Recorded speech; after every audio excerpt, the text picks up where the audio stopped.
Episode की शुरुआत जेसी से होती है, जो साइडवॉक पर अकेला वेट कर रहा होता है। वो नीचे झुककर एक बड़े बीटल को देखने लगता है जो पेवमेंट पर घूम रहा होता है। जेसी मुस्कुराता है और बीटल को अपने हाथ पर चलने देता है, जैसे उसे छोटी सी चीज़ों में भी दिलचस्पी मिल रही हो। तभी स्किनी पीट आता है, बीटल को देखता है और बिना सोचे समझे उसे पैर के नीचे कुचल देता है। जेसी की आंखों में डिसअपॉइंटमेंट होती है, लेकिन स्किनी पीट को फर्क नहीं पड़ता। पीट जेसी को बताता है कि उसने उन जंकीज का पता निकाल लिया है जिन्होंने उसका माल चोरी किया था। एक आदमी जिसका नाम स्पूज है और उसकी गर्लफ्रेंड। सीन शिफ्ट होता है। जेसी अपनी गाड़ी में स्पूज के घर के बाहर होता है। अपने नर्व स्ट्रॉन्ग करने के लिए वो मेथ स्मोक करता है, फिर रिवॉल्वर निकालकर खुद को साइकअप करने की कोशिश करता है। वो बार बार डोर पे नॉक करता है और रिहर्स करता है कि अंदर जाकर क्या बोलेगा।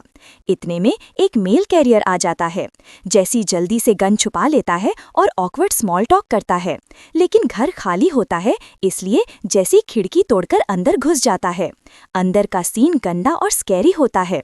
हर जगह कचरा, फटा हुआ फर्नीचर और गंदगी। जेसी सोफा पर वेट कर रहा होता है कि एक छोटा 5 साल का बच्चा आता है।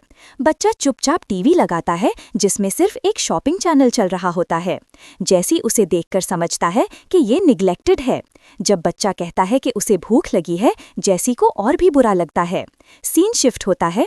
इधर वॉल्ट और वॉल्ट जूनियर अपनी गाड़ी में किसी वैंडल के बारे में बात कर रहे होते हैं। वॉल्ट जोकिंगली सजेस्ट करता है कि उस इंसान को डेजर्ट ले जाकर एंट्स के ढेर में नंगा करके डाल दें। जूनियर मजाक में ऐड करता है कि एंट्स की जगह स्कॉर्पियंस होने चाहिए। जब वो घर आते हैं तो ड्राइववे में ग्रेचन की लग्जरी बेंटली खड़ी होती है। अंदर स्काइलर वॉल्ट को इंट्रोड्यूस करवाता है और उसका शुक्रिया करता है मेडिकल बिल्स कवर करने का। वॉल्ट टेंशन में ग्रेचन के पीछे जाता है और कहता है कि प्लीज अभी कुछ मत बोलो जब तक हम प्राइवेट बात ना कर लें। ग्रेचन बिना कुछ कहे गाड़ी चलाकर चली जाती है, क्लियरली नाराज। सीन शिफ्ट होता है। ग्रेचन स्काइलर को फोन करती है और स्काइलर उस वक्त अपना शुक्रिया एक्सप्रेस करती है कि उन्होंने वॉल्ट के इलाज के लिए पैसे दिए। ग्रेचन कंफ्यूज्ड होती है और जवाब नहीं दे पाती। स्काइलर कहती है कि चलो मिलते हैं और ग्रेचन फौरन उसी दिन मिलने का प्लान बनाती है। सीन शिफ्ट होता है। वॉल्ट मेनवाइल स्कूल में अपनी टीचिंग जॉब पर वापस आता है। उसकी असिस्टेंट प्रिंसिपल कार्मन उसकी क्लास अटेंड करती है और बाद में वॉल्ट को कहती है कि अगर कभी कोई प्रॉब्लम हो तो मुझसे बात करना। दिन के एंड पर वॉल्ट और जूनियर जब पार्किंग लॉट में जा रहे होते हैं तो वॉल्ट अपनी गाड़ी पर एक पोस्टर देखता है जो उसकी मिसिंग फ्लायर को एडिट करके मजाक बनाया गया होता है। I am missing my pants और आई एम बक नेकेड। स्पूज के घर में जेसी बच्चे के लिए एक सैंडविच बनाता है और उसे एंटरटेन करने के लिए पीकाबू गेम खेलता है। तभी स्पूज और उसकी गर्लफ्रेंड वापस लौट कर आते हैं, दोनों बिल्कुल गंदे नारकोटिक्स के इफेक्ट में और लड़ते झगड़ते हुए। जेसी फौरन बच्चे को बेडरूम में रखकर स्पूज पर हमला करता है और उसे पिस्टल व्हिप करता है। जेसी उनसे अपना स्टोलन मैथ रिकवर करवाता है जो दोनों ने कॉन्डम में भरकर छुपाया होता है, लेकिन कैश नहीं मिलता। जब जेसी उन्हें सीरियस थ्रेट देता है तभी बच्चा वापस लिविंग रूम में आ जाता है। स्पूज की गर्लफ्रेंड बच्चे को अपना शील्ड बना लेती है और जेसी हेल्पलेस फील करता है। तब स्पूज जेसी को कहता है कि उनके पास पैसा है, लेकिन वो एक स्टोलन एटीएम मशीन के अंदर लॉक्ड है जो उन्होंने कन्वीनियंस स्टोर से चुराई थी। सीन शिफ्ट होता है। एटीएम उनके घर के बैकयार्ड में पड़ी होती है। स्पूज अपनी गर्लफ्रेंड को स्कैंक कहकर इंसल्ट करता है जब वो उसकी एबिलिटी डाउट करती है। वो एटीएम को स्लेज हैमर से तोड़ने की कोशिश करता है, लेकिन फेल होता है। जेसी बच्चे की मिसिंग प्रेजेंट नोटिस करता है और उनको पेरेंटिंग पर डांटता है। गर्लफ्रेंड जेसी से मैथ मांगती है और कहती है अगर वो उसे मैथ दे तो वो बेटर माँ बनेगी। जेसी बच्चे से फिर भी कबू खेलता है, लेकिन पीछे से गर्लफ्रेंड बॉटल मारकर जेसी को बेहोश कर देती है। सीन शिफ्ट होता है। वॉल्ट एक फैंसी रेस्टोरेंट में ग्रेचन से मिलता है। वो अपोलोजाइज करता है, लेकिन जब ग्रेचन उससे क्वेश्चन करती है कि तुम स्काइलर से झूठ क्यों बोल रहे हो और इलाज के पैसे कैसे अफोर्ड कर रहे हो, तो वॉल्ट डिफेंसिव हो जाता है। वो गुस्सा करके ग्रेचन और एलियट पर इल्जाम लगाता है कि तुम लोग मिलियंस बना रहे हो।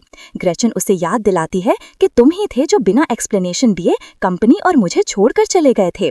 जब ग्रेचन कहती है कि मुझे तुम पर अफसोस है, वॉल्ट ठंडे और गुस्से भरे लफ्ज बोलता है, फक यू। ग्रेचन उसे छोड़कर चल देती है। सीन शिफ्ट होता है। घर वापस आकर वॉल्ट स्काइलर को झूठ बोलता है। स्काइलर बताती है कि ग्रेचन का कॉल आया था और अब वो और एलियट उनके मेडिकल बिल्स नहीं पे करेंगे। वॉल्ट कहता है कि हाँ, मैंने डिड्यूस किया है कि शायद वो दोनों ब्रोक हैं। स्काइलर डाउटफुल होती है और कहती है कि फिर भी वो लग्जरी कार्स क्यों चला रहे हैं।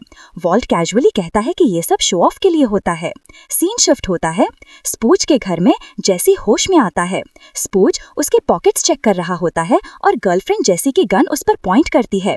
स्पूज एटीएम को चेयर पर टिल्ट करके नीचे से ड्रिल करने की कोशिश करता है। वो फिर अपनी गर्लफ्रेंड को स्कैम कहकर इंसल्ट करता रहता है। फाइनली गर्लफ्रेंड सहन नहीं कर पाती और एटीएम को पुश कर देती है, जो सीधा स्पूज के सर पर गिरकर उसे मार देता है। स्पूज की वाइफ कामली उसके कॉप से मैथ उठाती है और जाकर सोफा पर गिरकर पास आउट हो जाती है। सीन शिफ्ट होता है। जेसी शॉक और पैनिक में अपनी फिंगरप्रिंट्स वाइप करता है और अपनी गन वापस लेता है। अचानक एटीएम का डोर खुल जाता है और कैश बाहर गिरता है। जेसी एक बंडल उठाता है, 911 कॉल करता है और फोन वहां ही छोड़ देता है ताकि ट्रेस हो जाए। फिर वो बच्चे को कहता है कि आईज क्लोज करो जैसे हम पीकाबू खेल रहे हैं, और उसे ब्लैंकेट ओढ़कर घर के बाहर छोड़ देता है। उसे कहता है अब अंदर मत जाना, कोई आ रहा है तुम्हारे लिए। जेसी उसे सॉफ्टली कहता है have a good rest of your life kid, और सायरन्स की आवाज के बीच छुपके से निकल जाता है। वीडियो को लाइक करिए और चैनल को सब्सक्राइब करिए ताकि ऐसी वीडियो आप तक पहुंच सके।